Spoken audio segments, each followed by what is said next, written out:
Want us to write the manual in pink. Sweetheart.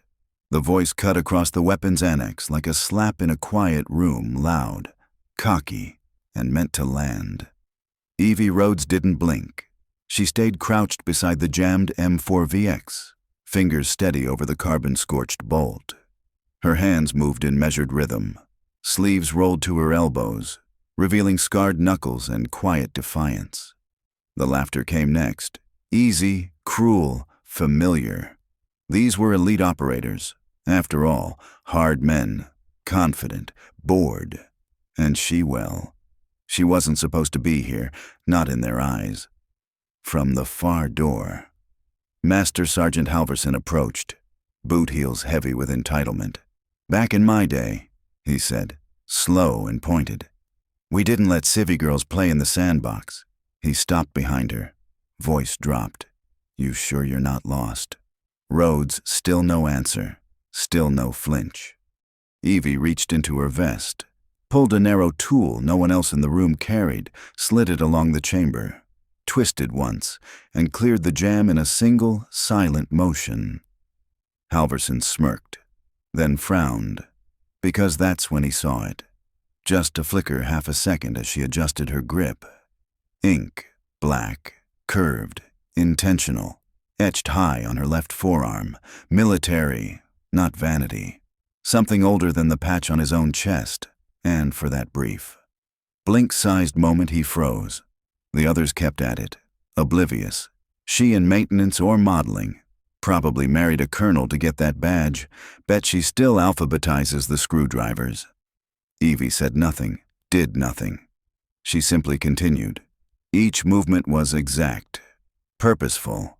Like she wasn't fixing a rifle, she was disarming memory. From behind the locker rack, Corporal Drew Keller watched.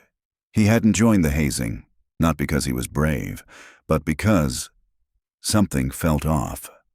She didn't carry herself like a contractor, didn't flinch like one either. He'd seen her on the perimeter road at dusk. 3 miles, alone, every night, every weather, not for fitness, for something else, something heavier.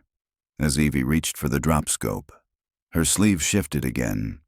The ink reappeared this time a little more, a trident, not standard, modified, and old. Keller narrowed his eyes. Halverson opened his mouth, then closed it again. The room held. Just for a second.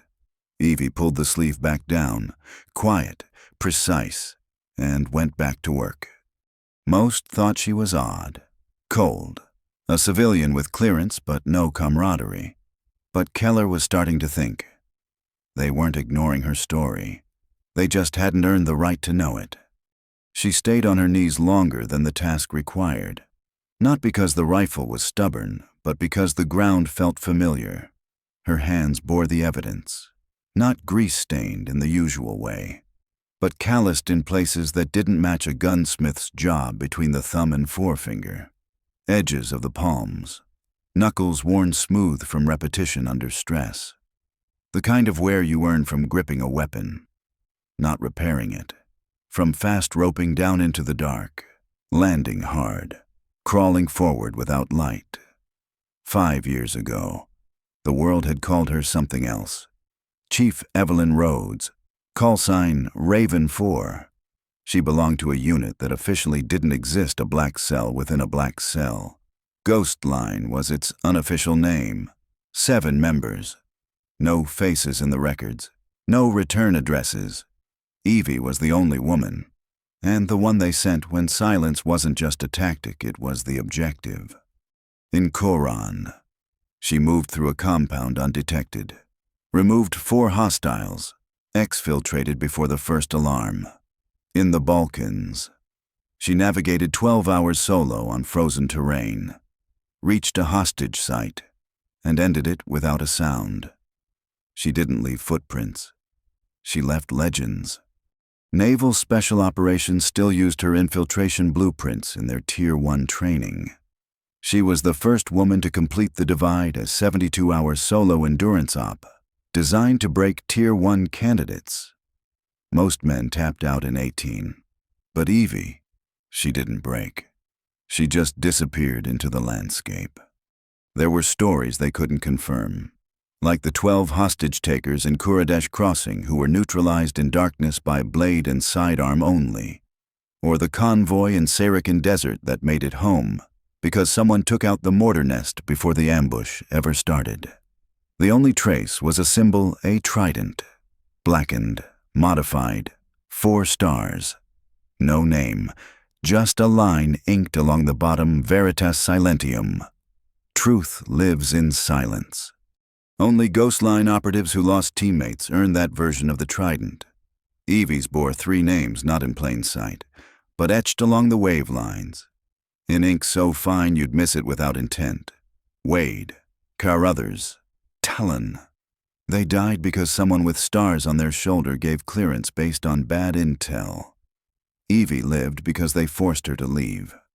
She still remembers Talon's hand shoving her toward the cliff edge toward the evac signal, and the gunfire behind her. They called it a hero's death.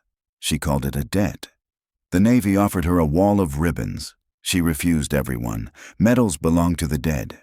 She said, "The rest of us carry what's left." Within a week, she vanished, burned her ID, cleared her accounts, filed under KIA, and let it stay that way. Now, her redemption is quiet. 1 rifle at a time, 1 sidearm, rebuilt and rebalanced, like it might save someone else. She doesn't explain how she knows what she knows. But sometimes early morning, fog hugging the outer barriers. She pauses, and if you were watching closely, you might catch her looking up just slightly, like she was checking to see if they were still watching, and whether she was doing right by the names on her arm. This is why she doesn't speak, why she keeps her sleeves down, why she lets men like Master Sergeant Halverson talk, bark, dismiss, because glory belongs to the dead and the living. They carry things far heavier than medals. Halvorsen had made Evie Rhodes his personal reminder that the old ways were slipping. 6'2" of sun-creased arrogance. He believed women like her diluted the warrior class. He didn't just ignore her, he used her. Morning briefings turned into small sermons on standards, on how real grit wasn't something you could outsource, on how some people got in because boxes had to be checked. He started assigning her the lowest jobs. Not repairs cleaning latrines, mopping hangar floors, scrubbing rust-off pipe collars before visitors arrived. Make those sinks sparkle. Roads. He'd grin. That's your battlefield, ain't it? The other contractors didn't laugh, but they didn't speak up either. Silence was safer. Evie did it all. No eye roll, no pause, no trace of anger in her movements. But Halverson noticed something. When she did touch a rifle on rare occasions, she was allowed her hands moved like they belonged there. Not like someone fixing a machine, like someone handling something she'd used in another life. One morning, he came in carrying an LRM-12 marksman rifle. Long forgotten, dust-caked. "All right, folks," he said. Voice just a bit too loud. "Let's test our local expert." He slammed the rifle onto her bench. "Rhodes here thinks she's got hands. Let's see if she can diagnose this antique without frying a circuit." Evie said nothing, just picked up the weapon. Something shifted in the room. Subtle, but real. Her back straightened. Her thumb brushed the bolt plate, then the optic rail, without opening the rifle, without firing a single round. She spoke gas tubes off by 3 degrees. Chamber port shows fouling maybe 700 rounds. Steel case, buffer springs under tolerance, scope mounts hairline fractured, trigger group's been grit-contaminated sand. Maybe desert fine. She paused, scoring in the chamber wall. This rifle wasn't just neglected, it was abused.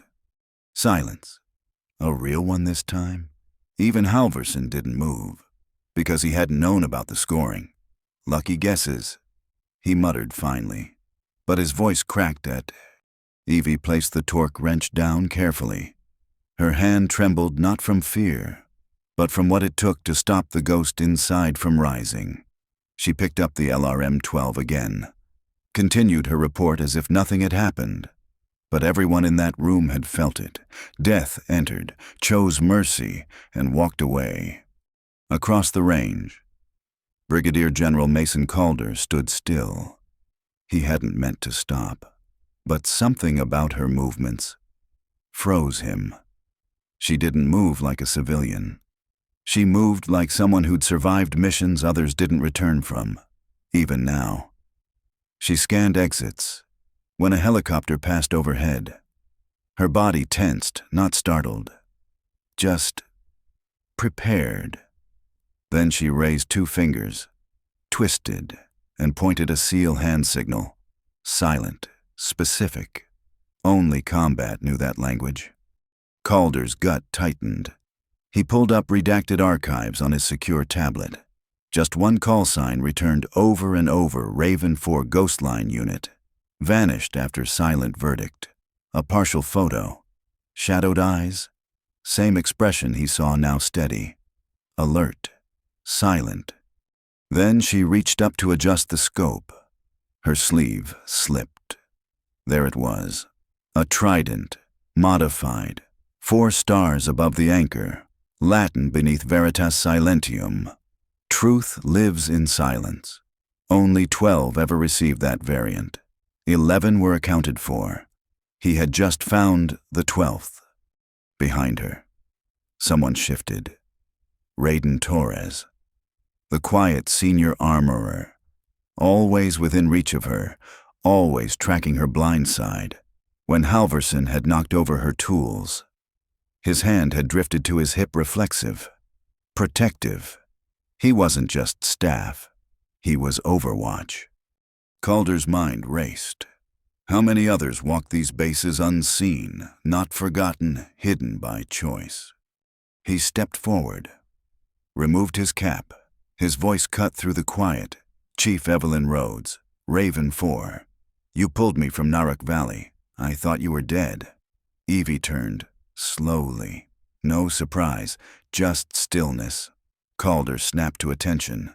She saved my team, saved me. The room went still. Then one operator stood, then another. A wall of silence turned into a wall of salutes. Halverson's mouth opened, but no sound came. Evie rolled up her sleeve. The full trident gleamed. 4 stars. 3 names: Wade, Carruthers, Talon. Beneath them, never forgotten. There was no triumph in her eyes, only weight and memory. I came here to serve quietly, Evie said, fingertips resting on the names etched into her arm. To honor those who can't. Every weapon I service might bring someone home. That's all that matters now. General Calder's voice trembled. Chief, I'm sorry. We failed you. Evie didn't blink. You failed them, she said, and pointed to the names. They died believing in something bigger. Halvorsen dropped to one knee. Chief Rhodes. She cut him off. I don't need apologies. Be better. Real warriors don't announce themselves. They serve. They ensure others can. Raiden Torres stepped forward. He rolled up his sleeve. A trident. Same stars. A different name. Rodriguez was my swim buddy. I transferred here to watch her 6. A second ghost. And the room stopped breathing. Then came the final twist. Halverson's voice cracked. Talon was my cousin. I knew who you were when you arrived. I just needed someone to blame. Evie's breath caught. The man who'd humiliated her most carried his own ghost too. General Patricia Hayes stepped in, eyes taking in the entire moment. Chief Rhodes, we need you. Evie didn't react. I'm not coming back. Hayes stepped closer. They gave their lives so others could rise. Help build what they never saw. Evie's hand returned to her tattoo. Then she nodded once. One cycle. No cameras. Then I vanish. Weeks later, a class of female special ops candidates stood at attention. Evie entered in plain gear. No rank, no name. Halverson sat in the back. She began, Your enemy doesn't care about your gender. Bullets don't discriminate. She taught leverage over force. She shared stories, never naming herself. Halverson watched, then helped. Quietly. One morning, he said, "My daughter wants to join the Navy." Evie looked at him. "Then let's make sure she enters a better world." By graduation, 3 women passed. Highest success rate ever. Halverson spoke. I thought strength looked a certain way. She proved me wrong without ever raising her voice. Days later, Evie vanished, left a note. "Heroes are the ones who didn't come home. Let them rest. Let me run. Security footage failed." Hayes closed the file. 6 months on, Halverson received a coin. Coordinates led to a hill in Montana. No plaque, no name, just a trident in the grass. 3 birds carved, 3 names below. Evie ran there every dawn, 3 miles, 1 for each name. The women she trained thrived. 1 saved 30 lives. 1 rewrote battlefield medicine. All carried her lessons quiet and unshakable. Halverson taught others now. His daughter passed selection at her graduation. He saw a figure in the crowd, Evie. She nodded, then disappeared again. Not one ghost, a network. They serve in silence so others can stand in light.